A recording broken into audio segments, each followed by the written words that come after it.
Hello students, you are most welcome in BCC classes.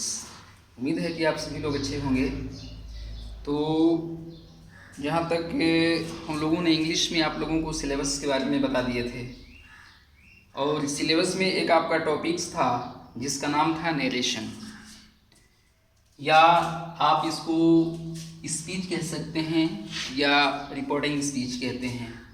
बहुत ही important topic है, किसी भी कम्पिटिटिव एग्ज़ाम में भी इससे क्वेश्चंस पूछे जाते हैं। चाहे आप एयरफोर्स, नेवी या बैंकिंग का एग्ज़ाम देने जाएं तो इससे हर हालत में कोई ना कोई क्वेश्चंस कैरी करता है।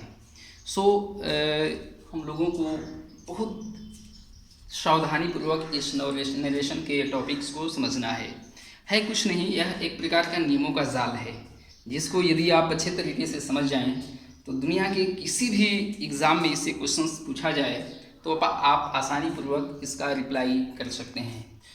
देखते हैं नरेशन के बारे में। फर्स्ट ऑफ ऑल तो हमको ये जानना होगा कि ये नरेशन होता क्या है। आई मीन स्पीच या रिपोर्टिंग स्पीच कहते किसे हैं।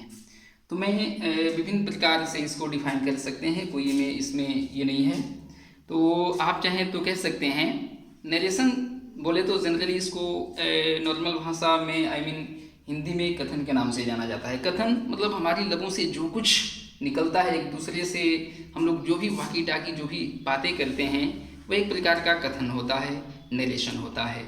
और विस्तृत ढंग से कई ढंग से इसको आप डिफाइन कर सकते हैं, या आप कह सकते हैं द स्टेटमेंट्स आई मीन किसी के द्वारा जो भी वक्तव्य होता है वो एक प्रकार का नरेशन होता है। आई मीन द स्टेटमेंट्स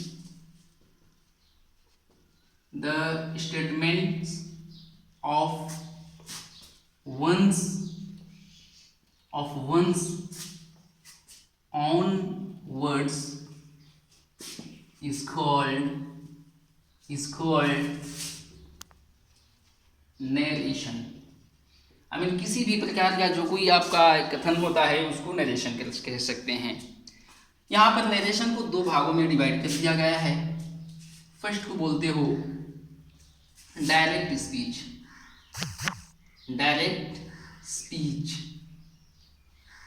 और सेकेंड को बोला जाता है इनडायरेक्ट स्पीच।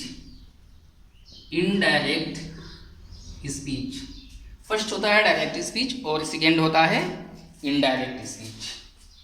तो डायरेक्ट स्पीच जनरली कह सकते हैं कि जब किसी वक्ता के कथन को हूबहू उसी के शब्दों में व्यक्त कर दिया जाए तो वह डायरेक्ट स्पीच कहलाता है। जब किसी वक्ता के कथन को हूबहू उसी के शब्दों में दोहराया जाए, कहा जाए, तो उस प्रकार का स्पीच डायरेक्ट स्पीच कहलाता है। और डायरेक्ट स्पीच को हमेशा इन्वर्टेड कॉमा के अंदर रखा जाता है। इसका जस्ट अपोजिट इनडायरेक्ट स्पीच को कह सकते हैं कि जब किसी वक्ता के कथन को हूबहू उसी के शब्दों में न कहकर उसके आस या सारांश को हम अपने शब्दों में व्यक्त करते हैं तो वह इनडायरेक्ट स्पीच कहलाता है। आई मीन जब किसी वक्ता के कथन को हूबहू उसी के शब्दों में न कहकर उसके आश या सारांश को हम अपने शब्दों में व्यक्त करते हैं तो इस प्रकार का स्पीच इनडायरेक्ट स्पीच कहलाता है। ओके, ढेर सारे एग्जाम्पल ले सकते हैं। इंग्लिश में इसी बात को कह सकते हो डायरेक्ट को कि when the statement of a speaker is described in his own words that's called direct speech.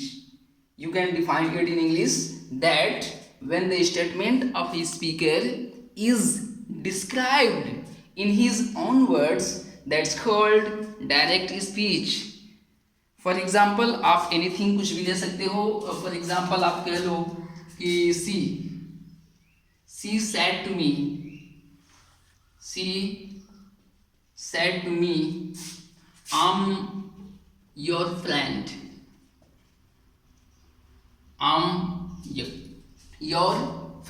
Inverted comma के अंतर्गत है। यह इस प्रकार का डायरेक्ट स्पीच हुआ। या आप कुछ भी ले सकते हो, he will say to him you are not my friend, यह हो गया आपका direct speech, totally inverted comma के अंतर्गत है। तो मुझे लगता है कि आप डेफिनेशन समझ गए होंगे, अपने आप लिख सकते हैं। इसका जस्ट अपोजिट आप डिफाइन कर सकते हो। इनडायरेक्ट स्पीच को कह सकते हो कि when the statement of a speaker is not described in his own words, that's called indirect speech. I mean when the statement of a speaker is not described in his own words is called indirect speech, and indirect speech is always kept out of the inverted comma. I mean indirect speech हमें हमेशा inverted comma के बाहर रखा जाता है। For example आप ले सकते हो she told me that, she told me that she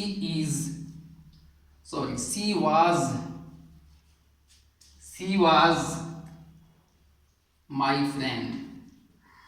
ये कैसे चेंज हुआ, ये बात की बात है, आगे नियमों को जानने के बाद आप लोग सीखेंगे। फिलहाल इतना समझना है कि डायरेक्ट स्पीच हमेशा इन्वर्टेड कॉमा के अंदर रहेगा और इनडायरेक्ट स्पीच हमेशा इन्वर्टेड कॉमा के बाहर रहेगा। ये अभी तक आपने केवल नरेशन सीखा, इसके दो टाइप्स, दोनों का डेफिनेशंस। अब इसको समझने के लिए कुछ परिभाषित शब्दों की आवश्यकता होती है, जिसके बारे में हम लोग देखते हैं और काम करते हैं। तो आइए इसको मिटा सकते हैं। पहले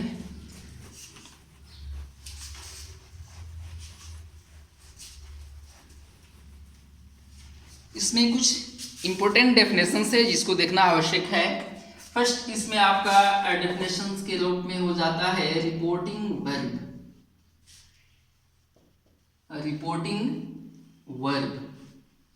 रिपोर्टिंग वर्ब इसको कहते हैं कि डायरेक्ट स्पीच में इन्वर्टेड कॉमा के अंतर्गत, इन्वर्टेड कॉमा के बाहर एक वाक्य होता है, जिस वाक्य के वर्ब को रिपोर्टिंग वर्ब कहते हैं। जैसे मान लीजिए कोई भी सेंटेंस ले लिया, कह दें कि my mother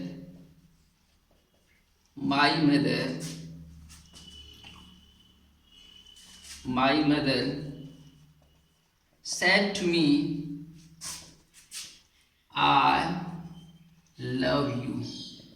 my mother said me I love you, यह एक डायरेक्ट स्पीच है। I love you inverted comma के अंतर्गत है और इन्वर्टेड कॉमा के बाहर है my mother said to me. यह एक वाक्य हो गया, my mother said to me, और इस वाक्य का वर्ब क्या है, सेड। इसी वर्ब को रिपोर्टिंग वर्ब कहा जाता है।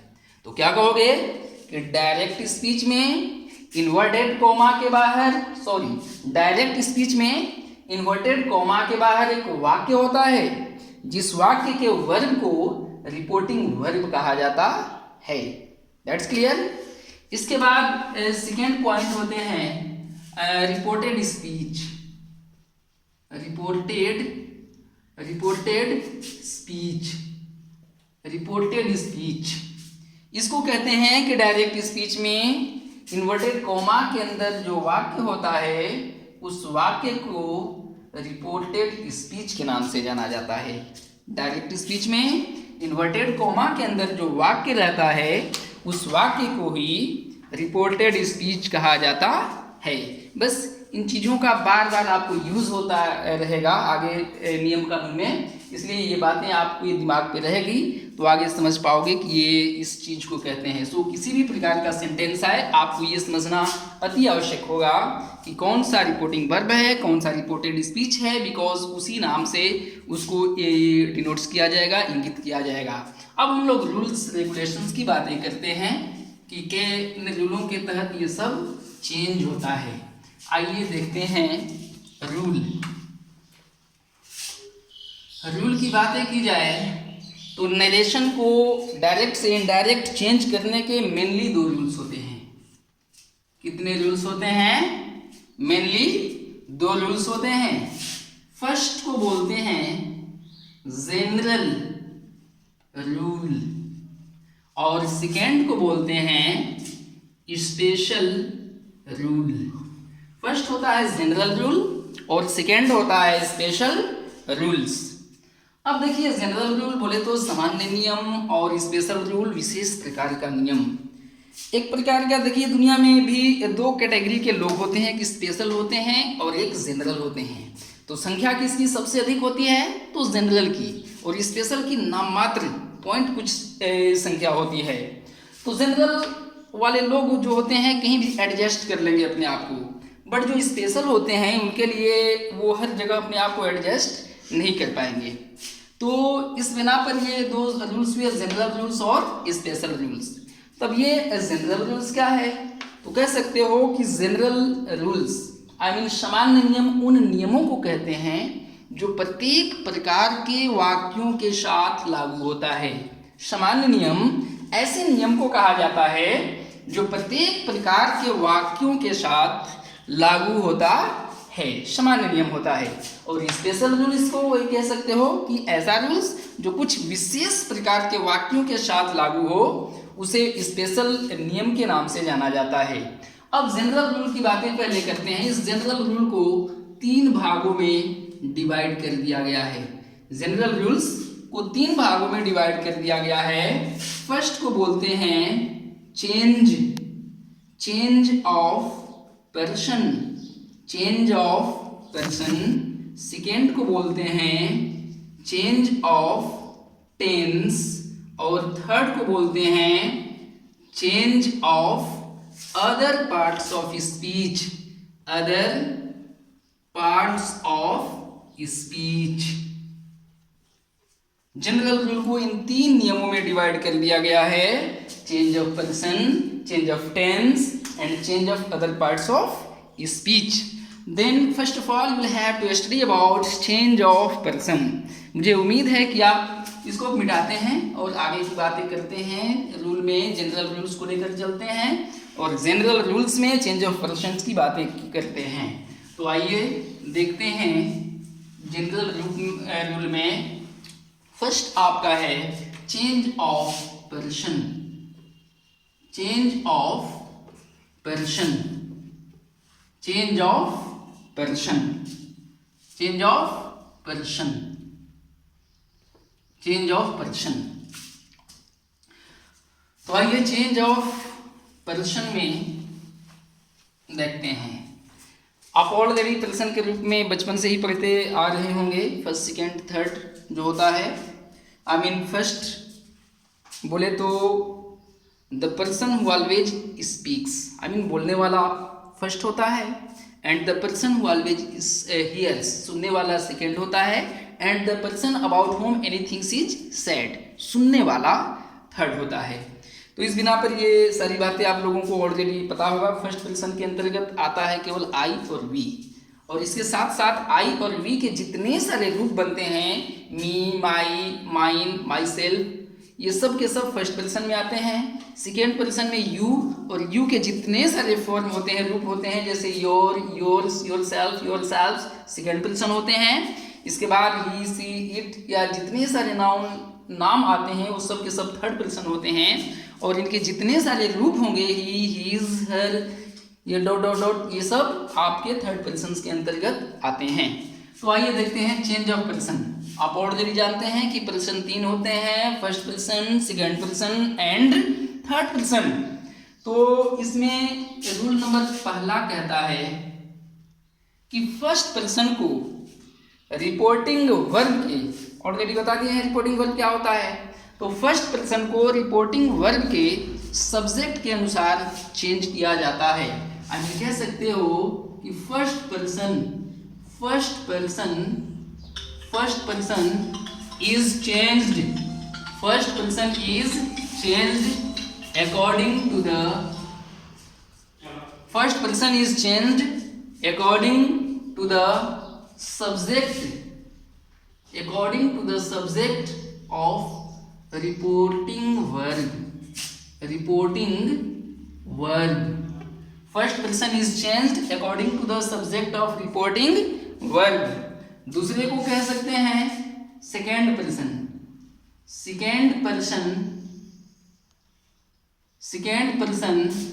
is changed according to the object of reporting verb. Reporting verb. Second person is change according to the object of reporting verb. And last है आपका थर्ड पर्सन। कहोगे third person is no changed. Third person is no changed. I mean reported speech के अंतर्गत कोई third person आएगा तो उसको कोई चेंजिंग नहीं करेंगे, ज्यों के त्यों आपको लिख देना होता है। सो ये 3 रूल हुए। आप फर्स्ट पर्सन को रिपोर्टिंग वर्ब के सब्जेक्ट के अकॉर्डिंग चेंज करेंगे, आप सेकेंड पर्सन को रिपोर्टिंग वर्ब के ऑब्जेक्ट के अकॉर्डिंग चेंज करेंगे, और आप थर्ड पर्सन को कोई चेंज नहीं करेंगे। अब ये मेनली आपका चेंज ऑफ टेंस के अंतर्गत आ गया। इसके बाद आपको डायरेक्ट से इनडायरेक्ट बदलने के लिए कुछ इंपॉर्टेंट नोट्स की आवश्यकता होती है, तो आप नोट्स देख लें। इसके बाद आसानी पूर्वक चेंज ऑफ ये पर्सन के किसी भी प्रकार के टॉपिक्स को आप आसानी पूर्वक चेंज कर पाएंगे। पहली बात आप जान लें कि says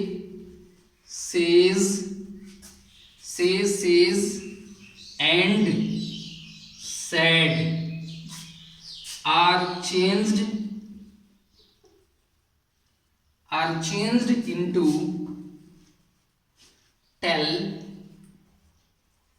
tells and told। says और said को tells and told में बदल दिया जाता है, पहली बात। दूसरा नोट आप याद रखेंगे, inverted comma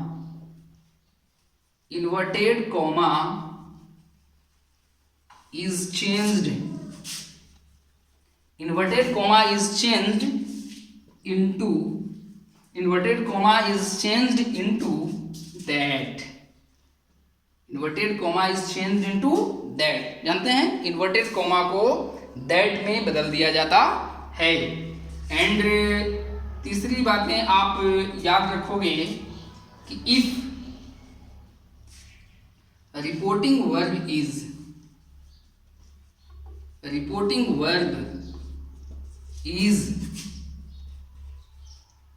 present or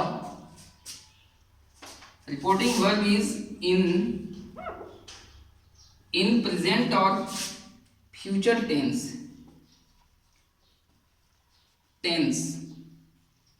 then only change of person is applied। जब रिपोर्टिंग वर्ब प्रेजेंट और फ्यूचर में रहे तभी चेंज ऑफ पर्सन अप्लाई होता है, बाकी फ्यूचर के लिए वो चेंज ऑफ टेंस में हम लोग बातें करेंगे। तो ये हो गया आपका रूल्स चेंज ऑफ पर्सन की। मुझे उम्मीद है कि कोई प्रॉब्लम्स नहीं हो रहा होगा। बस स्टॉप है वहीं से ना, ठीक ना। तो मुझे उम्मीद है कि ये सारा रूल रेगुलेशंस क्लियर होगा। तो इसके बाद कुछ एग्जांपल्स को देख लेते हैं और काम करते हैं। आइए, बहुत आसान है। स्पीच जो है एक प्रकार का, मैंने ऑलरेडी आपको बता चुके हैं कि नरेशन एक प्रकार के नियमों का जाल होता है, और जब इन नियमों के जाल को आप समझ लेंगे तो किसी भी प्रकार का कहीं से कोई सेंटेंस दे आपको कोई प्रॉब्लम्स तकलीफ नहीं होने वाली है। सो कुछ एग्जाम्पल देखते हैं। जैसे कुछ क्वेश्चन एग्जाम्पल मैंने ले लिया, कह देंगे she says to me I am your enemy। She said to me, she says to me, I'm your enemy। She says to me, I'm your enemy। I mean, वह मुझसे कहती है कि मैं तुम्हारा दुश्मन हूँ। वह मुझसे कहती है मैं तुम्हारा दुश्मन हूँ। आइए चेंज करते हैं। सी है, आपको पता है कि सी फर्स्ट पर्सन है, सॉरी थर्ड पर्सन है, तो सी सेज है, तो सेज को आप टेल्स में चेंज कर सकते हैं। सी टेल्स। जब टोल्ड टेल टेल्स आता है तो यहाँ का जो टू प्रीपोजिशन होता है उसको हटा दिया जाता है, तो हो जाएगा आपका सी टेल्स मी।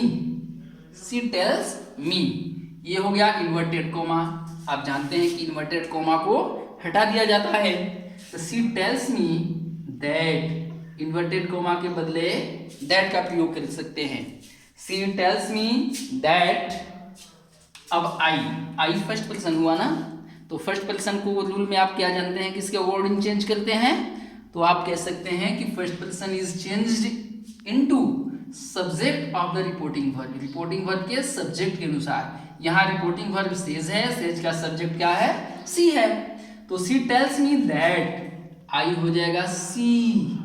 अब यहाँ पर एम है तो आई के साथ है ना, सी के साथ भी तो एम लगा नहीं सकते हैं, तो सी के साथ कौन सा वर्ब आता है? इज। She is. यहाँ पर योर है तो यू योर ये सब सेकेंड पर्सन है ना, और आप दूसरे रूल में जानते हैं कि सेकेंड पर्सन रिपोर्टिंग वर्ब के ऑब्जेक्ट के अनुसार बदल जाता है। तो योर सेकेंड पर्सन है और रिपोर्टिंग वर्ब का ऑब्जेक्ट मी है, तो मी के लिए यहाँ पर क्या आ जाएगा? योर का हो जाएगा माई। मी का माई। सी इज माई इनेमी है तो enemy. She is my enemy. Do you understand? और कुछ एग्जाम्पल ले सकते हैं। My father will say to my friend, my father will say to my friend, I don't like you. I don't like you. My father will tell will say to my friend, I don't like you. ये बहुत normal तरीके से change कर सकते हैं। My